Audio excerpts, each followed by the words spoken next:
గురిందపల్లి సునీత. ఈ పేరు సునీత కాదమ్మా, ఈ రోజు వచ్చి సమాధానమ్మా.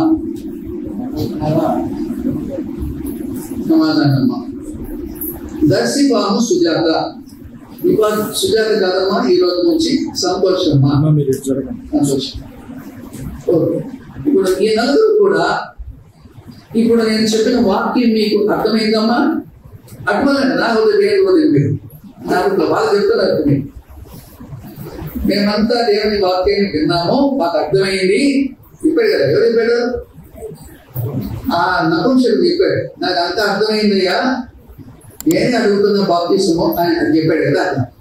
ఇప్పుడు మాకు దేవుని యొక్క వాక్యం అర్థమైంది, వాక్య ప్రకారం జీవించడానికి మేము తీర్మానించుకున్నాము. మేమే ఎవరి బలవంతం లేకుండా మా అంతకు మేమే వరప్రసాద్ అంకుల్ని బాప్తిస్మం అని అడిగితేనే బాప్తిస్మం ఇస్తున్నారు అని మీరు అంగీకరిస్తున్నారా, ఒప్పుకుంటున్నారా? చెప్పండి. ఒప్పుకుంటున్నాము అని చెప్పాలి. వాటి మీకు ఎవరు బలవంతంగా ఇవ్వలేదు, మీరు దేవుని వాక్యాన్ని అంగీకరించారు, దేవుని వాక్య ప్రకారం జీవించడానికి తీర్మానించుకున్నారు. మరి ఇప్పుడు మీ ఇష్ట ప్రకారమే బాప్తిస్మం ఇస్తున్నాం. ఏ బలవంతమో లేదు. ఎవరు కూడా మరి బలవంతంగా ఇస్తున్నారని అనుకోకూడదు. రెండవది, మీరందరూ కూడా యేసుక్రీస్తు వారి ఎదుట మీ పాపములను ఒప్పుకున్నారా? చెప్పండి, ఒప్పుకున్నారా? కొంతమంది గట్టిగా మాట్లాడండి. చెప్పండి, ఒప్పుకున్నారా? మంచి. మీ పాపములను మీరు విడిచిపెట్టారా? మీరు విడిచిపెట్టినాము అని గట్టిగా చెప్పండి. పాపాన్ని ఒప్పుకోవాలి, పాపాన్ని విడిచిపెట్టాలి. పాపాన్ని ఒప్పుకున్నారు, వారు ఒప్పుకున్నారు, పాపాన్ని విడిచిపెట్టారు. ప్రభువైన యేసుక్రీస్తునందు మీరు విశ్వాసం ఉంచారా? చెప్పండి, విశ్వాసం ఉంచారా? ఇప్పుడు యేసుక్రీస్తు తప్ప వేరొక దేవుడు లేడని మీరు నమ్మారా మీ హృదయంలో? యేసు ప్రభువును తప్ప మరెవరిని మీ అందరికీ కూడా మా జీవితంలోనికి రానియము అని మీరు చెప్తారా? యేసు ప్రభువును తప్ప మరెవరిని కూడా మా జీవితంలోనికి రానియము, ఆయనకు తప్ప మరెవరికి మేము వ్రతము అని చెప్తారా? ఓకే, మంచి. ఇక ఇంకొక విషయం జ్ఞాపకం చేసుకోండి. మీకు కొన్ని విషయాలు. ఒకవేళ ఇప్పుడు మీరు యేసు ప్రభువును నమ్మారు, సాక్ష్యం ఇచ్చారు, బాప్తిసం కూడా తీసుకున్నాను, మీ బంధువులు రేపు మిమ్మల్ని అవమానకరంగా మాట్లాడతారు, మీ పక్కింటి వాళ్ళు మిమ్మల్ని అవమానకరంగా మాట్లాడతారు. పోయి ఆ మతంలో ఎందుకు చేరుతా అంటే, ఆ మతం అంటే నేను నా పేరు పెట్టుకోవడానికి వాళ్ళ దగ్గరికి పోయి వాళ్ళ దగ్గరికి ఎందుకు పోయినా ఊరి బయట వాళ్ళ దగ్గరికి అని నిన్ను చాలా ఎగతాళిగా మాట్లాడతారు, చాలా అపహాస్యంగా మాట్లాడతారు, చాలా సిగ్గుకరంగా మాట్లాడతారు. అప్పుడు మీరు మనసు మార్చుకుంటారా? చెప్పండి. మార్చుకోండి. లాస్ట్ చివరి నిమిషం వరకు నేను నా ప్రభుత్వ రక్షకుడితో నడుస్తాను అని చెప్తారా? మంచి, చాలా సంతోషం. సరే, ఒకవేళ ఇప్పుడు మీరు ఏ పని చేస్తున్నారు, ఏ పని చేస్తున్నారు? బాప్తిసం తీసుకుంటున్నారు. బాప్తిసం తీసుకునే ఈ విషయాన్ని మీ భర్తతో లేకపోతే మీ కుటుంబం వారితో చెప్పారా? చెప్పలేదా? చెప్పకుండా తీసుకుంటున్నారా? చెప్పకుండా పోతే ఇంటికి పోతానే అంటే పట్టుకో కూర్చోంటాడు ఆయన. చెప్పే తీసుకుంటున్నారు కదా. కాబట్టి మీరు ఎన్నడూ కూడా ఆయన మీరు చెప్పారు కాబట్టి మా జీవితకాలం యేసు ప్రభువును మేము వదలలేము. కాబట్టి మేము యేసు ప్రభువుతో కూడా ఉంటామని లాస్ట్ మినిట్ వరకు మీరు సాక్ష్యం ఇవ్వాల్సిన అవసరత ఉంది. ఓకే, ఇంకో మాట, జీవితకాలంలో ఎలాంటి పరిస్థితి వచ్చినా కూడా మేము యేసు ప్రభు మీదనే ఆధారపడతాము అని చెప్తారా? చెప్పండి, గట్టి చెప్పండి. చెప్పినంత సులభం కాదు. మీరు చెప్పినంత సులభం కాదు. యేసు ప్రభు మీద ఆధారపడతాము అని చెప్పినంత సులభం కాదు. అని నిలబడాలి, ప్రభు కొరకు నిలబడాలి. అర్థమైందా? యేసు ప్రభు మీదనే ఆధారపడతాం. మాకు అన్ని విషయాల్లో, మా ప్రతి అక్కర్లోనూ, మా ప్రతి ఇబ్బందిలోనూ, మా ప్రతి సమస్యలోనూ, అన్ని విషయాల్లో దేవుని మీదనే మేము ఆధారపడతాం అని చెప్పాలి. దేవుని మీద ఆధారపడతామని చెప్పాలి. మనకి ఎన్నో అక్కర్లు ఉంటాయి, చాలా అక్కర్లు ఉంటాయి. దేవుడు మన అక్కర్లన్నీ తీరుస్తానని వాగ్దానం చేశాడు. ఫిలిప్పీ 4:9 మీ ప్రతి అక్కర నేను తీరుస్తాను అని చెప్పాడు. యేసుక్రీస్తులో మన అక్కర్లన్నీ కూడా తీర్చబడతాయి అని చెప్పాడు. ఇక్కడ కూర్చున్న ప్రతి ఒక్కరికి నేను చెప్పే విషయం ఏంటంటే, కొంతమంది మీరేదో ప్రార్థన చేస్తుంటారు కానీ మనకు అక్కరైతే దేవుడు ఇబ్బంది ఏది లేదు. నా జీవితంలో గత 42 సంవత్సరాలుగా నేను నేర్చుకున్నది ఏంటి అని అంటే, మనకు రియల్ గా అక్కరైతే, నిజముగా అక్కర్లో ఉంటే యేసయ్య ఇబ్బంది ఒక్కటి కూడా లేదు. నా జీవితంలో అన్ని పొందుకోలేదు, ఒక్కటి కూడా లేదు. మనం కొన్నిసార్లు అడుగుతాం, ఏంటి పని? ఆ పని మీద కూర్చోాలని కూర్చోబెట్టాను. ఆ పని మీద కూర్చోాలనుకున్నాను, కూర్చొని అనుకోకూడదు. రియల్ గా నీకేం అక్కరైతే అది ఖచ్చితంగా ఇచ్చి తీరుతారు. నేను సింపుల్ ఎగ్జాంపుల్ చెప్తే వీళ్ళందరూ అర్థం అవడానికి అక్కర తీరుస్తాను చెప్పడానికి ఎగ్జాంపుల్. నేనేం చేస్తానంటే ఉద్యోగం చేస్తాను. నా పెద్ద కొడుకు ఆయన అమెరికా పోవాలా అంటే బ్యాంక్ బ్యాలెన్స్ చూపించాలి. 15 లక్షలు 20 లక్షలు నా బ్యాంక్ అకౌంట్ లో ఉండేటట్టుగా బ్యాలెన్స్ చూపించాలి. ఎవరికి? వీసా ఇచ్చేవాళ్ళు, పాస్పోర్ట్ తయారు చేసి వీసా ఇచ్చేవాళ్ళు. నా దగ్గర లేవు డబ్బులు.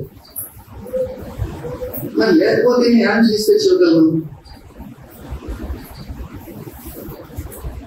చూపించాలి. మరి ఏం చేయాలి? లేవు నా దగ్గర డబ్బు. నేను ఒకరోజు బ్యాంక్కి వెళ్ళాను, ఇది మాకు అమౌంట్ డ్రా చేసుకోవడానికి బ్యాంక్కి వెళ్తే వాళ్ళు చాలా లేట్ అవుతుంటే బ్యాంక్ మేనేజర్ దగ్గరికి వెళ్ళాను. సార్ ఏంటి, నేను ఇంతసేపటి నుంచి కౌంటర్లో ఉన్నాను, నాకు డబ్బులు ఇవ్వడం లేదు అని నేను బ్యాంకుకి వెళ్తే ఆయన కూర్చోబెట్టి ఏం చేస్తారు సార్ మీరు అన్నారు. నేను టెలికామ్ డిపార్ట్మెంట్లో ఒక ఆఫీసర్ని సార్ అని చెప్పాను. అంతానే ఆయన కూర్చోమని నాకు టీవీ ఇచ్చి కూర్చోబెట్టి, ఏ సార్ మీ టెలిఫోన్ నాకు 20 స్మార్ట్గా ఎప్పుడు సరిగా పనిచేస్తారు సార్ అన్నాను. నేను టెలిఫోన్ ఆఫీసర్ కదా. ఆయన ఏమన్నాడు, ఏం సార్ ఈ టెలిఫోన్ ఎప్పుడు పనిచేస్తావు సార్ మాకు ఇది అన్నాను. నేను సరే మనం పోయింది మన పని మీద పోయినాం, ఏమైనా మాట్లాడతానే ఉన్నట్టు. సర్లే సార్ దాని విషయమే నేను చూస్తాను అని అంటే సరే కూర్చోబెట్టాడు. ఇది ఆగిన తర్వాత ఆయన నా డబ్బు నాకు ఇప్పించాడు. నేను వెళ్ళిపోయిన తర్వాత ఆ టెలిఫోన్ ఎందుకు పనిచేయలేదు ఆ విషయాలన్నీ ఎంక్వైరీ చేసి ఆ టెలిఫోన్ని పర్ఫెక్ట్ గా వెరిఫై చేయించిన తర్వాత 1-4 సార్లు వెరిఫై చేయించి మళ్ళీ పోయాడు. అడిగిన సార్ మీరు పోయిన రోజు నుంచి ఒక రోజు తర్వాత ఇది బాగా పనిచేయడం మొదలుపెట్టింది సార్, ఇది చాలా బాగుంది సార్, చాలా బాగుంది సార్. సరే మళ్ళీ నేను కలిసిన తర్వాత ఆయన అన్నాడు ఏమంటే, మాతో మీకు ఏం అక్కరున్నా కూడా మీరు ఎప్పుడో రండి సార్. నేనేం లేదు, మన లేవు, మీకు అక్కరు ఉంటే ఎప్పుడైనా రండి సార్. నేనేమనలేదు. మరి ఏంటి సార్ మీకు బ్యాక్ వచ్చారు అని అంటే, మా అబ్బాయిని అమెరికా పోవాలి, మా అబ్బాయి ప్రయత్నం చేస్తున్నాడు అని. అంతేనా సార్? అంతే కదా సార్, ఏముంది సార్, దీనికోసమే కదా సార్ బ్యాంక్ అకౌంట్ లో డబ్బులు కావాలని అడుగుతారు కదా సార్ వాళ్ళు అని అన్నాడు. అంటే ఆయనే చెప్పి వేరే వాళ్ళ దగ్గర కొంత అమౌంట్ ఇచ్చాడు మన అకౌంట్ లో. 15 లక్షల రూపాయల దాకా ఆయన బ్యాంక్ ఆఫీసర్ మేనేజర్ నా అకౌంట్ లో ఇచ్చి వాళ్ళని చెప్పాడు, సార్ నేను ఒక రిపోర్ట్ ఇస్తున్నాను, ఏమని ఇస్తున్నాను అనంటే, నేను బ్యాంక్ అకౌంట్ లో 15 లక్షల రూపాయలు ఉన్నాయని ఒక సర్టిఫికేట్ నేను ఇస్తున్నాను. మీరు 1-2 నెలల వరకు సార్ని ఏమి అడగద్దు, ఆ డబ్బు నేనే మళ్ళీ ట్రాన్స్ఫర్ చేస్తాను మీ అకౌంట్ లోకి. ఎవరు? బ్యాంక్ మేనేజర్ చేసి సర్టిఫికేట్ ఇచ్చి మా అబ్బాయి అమెరికా పోవడానికి అన్ని చేసింది. నేను ఎవరిని అడగలేదు, నా అక్కడ ఎవరు చెప్పారు. నిజంగా మనకు అక్కరైతే ఎంత పెద్ద పని జరుగుతుంది, ఏ పని చేస్తుంది. కాబట్టి మీ జీవితంలో తెలుసుకోవాల్సిన విషయం ఏంటంటే మీ అర్థంగా ఎవరు చెప్పాలి? ఊర్లో అందరూ చెప్పాలి కదా. ఊర్లో అందరూ చెప్పాలి మాకు ఎక్కడ ఉంది మా ఎక్కడ ఉందని. ఇంటికి పోయి వాళ్ళందరూ అడుక్కోవాలి. అడుక్కోకూడదు. దేవుని పిల్లలంగా మనం దేవుని దగ్గర మాత్రమే మన అక్కర్లు చెప్పుకోవాలి. మన అక్కర్లతో చెప్పుకోవాల్సిన అవసరత మంచిది. ఇప్పుడు మేమన్నీ బాప్టిజం తీసుకున్న తరువాత మనం చాలా సమస్యలు ఉంటాయి. ఎన్ని సమస్యలు ఉంటాయి అంటే మనం ఎంతమంది మనం వద్దనుకున్నా ఈ లోకంలో ఉండేటువంటి బంధువులని రక్త సంబంధికుల్ని పోగొట్టుకోలేము. కొన్నిసార్లు పోవాల్సి వస్తుంది. వాళ్ళ దగ్గరికి వెళ్ళినప్పుడు లోక సంబంధమైన లౌకికమైన ఆచారాలు చేయమని మనం అడుగుతారు. చేస్తారా? చేయకూడదు. మీరు బాప్టిజం తీసుకున్న తర్వాత వాళ్ళ బంధువులే కావచ్చు, రక్త సంబంధికులే కాదు. నా సొంత తమ్మునికి పెళ్లి చేయాలంటే నాకు ఆయనతో పెళ్ళే కావాలండి. అంతేం లేదు. మా నాన్న లేడు, నేను పెళ్లి చేయాలి. ఎవరు లేరు. నేను చెప్పాను నువ్వు ఆయనతో పెళ్లి చేసుకుంటే నేను చెయ్యను, నేను రాను నీ పెళ్లికి. నా మర్యాద కొట్టాలి. పెళ్లికి వచ్చి అన్నం తిప్పు అన్నాడు. ఇంకా పెళ్లికి అన్నం తిని వచ్చాడు. నువ్వు పెళ్లికి కూడా రాకపోతే, ఎందుకంటే వాడు మా నాన్న చిన్న వయసులో చనిపోతే వాడిని చదివించింది నేను, మనకు ఉద్యోగం ఇప్పించింది నేను మన అన్ని విషయాలు చూసింది నేను పిలవకుండా పెళ్లి చేసుకున్నా అంటే లోపల మనం తిడతారు. అది నా పెళ్లికి వచ్చి కనపడి అన్నం తిరిగిపోవాలి. నేను అంతకు మించి ఏం చేయాలని చెప్పాను. వీళ్ళు అన్నం నేను వచ్చాను. వాటి లోకంలో మనం ఉన్నాం కాబట్టి వెళ్ళక తప్పదు. కొన్ని సందర్భాల్లో వెళితే వాళ్ళ ఆచారాలలో పాల్గొనకూడదు. వెళ్ళొద్దని చెప్పలే దేవుడు. వెళ్ళండి, వాళ్ళ ఆచారాల్లో మనకి ఏమాత్రం కూడా పాల్గొనలో లేదు. సో అలాగా ఉంటారు. ఓకే, కొంతమంది ఏదైనా తత్వశాస్త్రం చెప్పినాడేమో కదా, మీకు బాప్టిజం తీసుకుంటే మీ పిల్లలకు కాలేజీలో సీట్లు ఇప్పిస్తారని. ఇప్పిస్తారా? అది నమ్ముకున్నారా? చెప్పండి. చెప్పాడేమన్నా?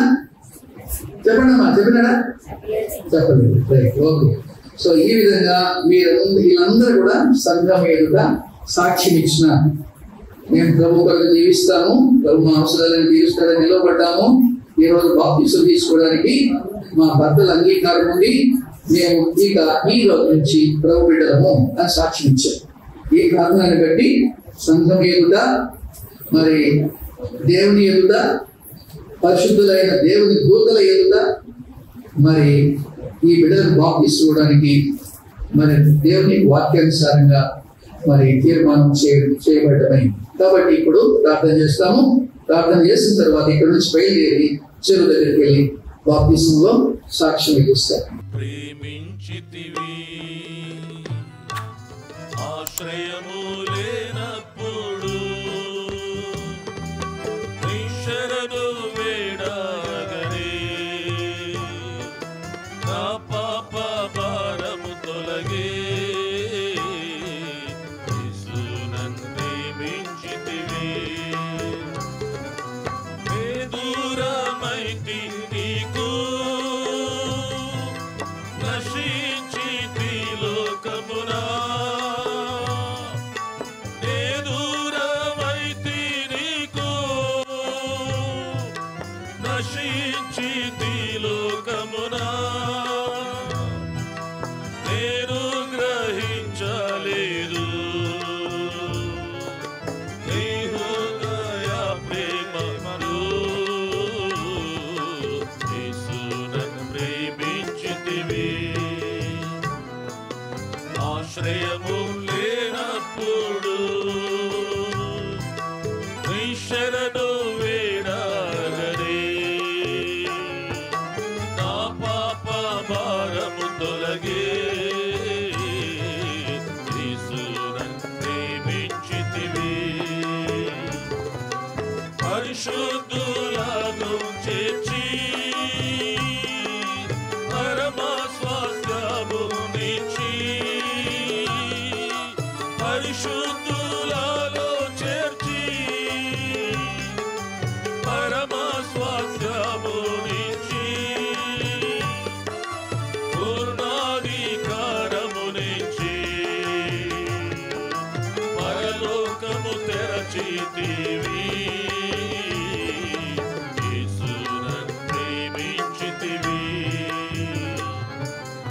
ఆశ్రయము లేనప్పుడు